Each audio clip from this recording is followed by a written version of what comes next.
डरावनी चुड़ैल की कहानी। एक समय की बात है। हिमालय के पास एक घना जंगल था। उस जंगल में एक पुराना और खंडहर हो चुका हवेली था।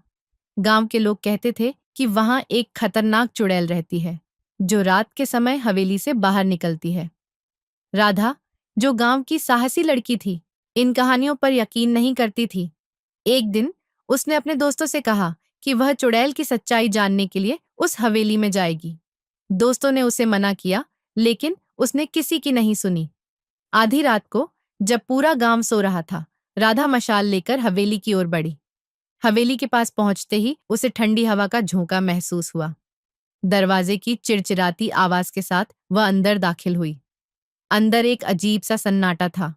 दीवारों पर मकड़ियों के जाले थे और फर्श पर धूल जमा थी। अचानक एक जोरदार हंसी गूंज उठी। राधा ने मुड़कर देखा तो एक काली साड़ी में लिपटी हुई चुड़ैल सामने खड़ी थी। उसकी आंखें खून जैसी लाल थीं और उसके लंबे नाखून जमीन तक पहुंच रहे थे। चुड़ैल ने राधा की ओर हाथ बढ़ाया, लेकिन राधा ने साहस नहीं खोया। उसने अपनी मशाल चुड़ैल की ओर फेंकी और हवेली से बाहर भागी। हवेली से आग की लपटें उठने लगीं और गांव के लोग दौड़कर वहां पहुंचे। अगले दिन जब गांव वाले उस जगह गए तो हवेली राख बन चुकी थी। चुड़ैल का डर हमेशा के लिए खत्म हो गया था। लेकिन रात को हवेली के खंडहर से कभी-कभी एक डरावनी हंसी की आवाज आज भी सुनाई देती है।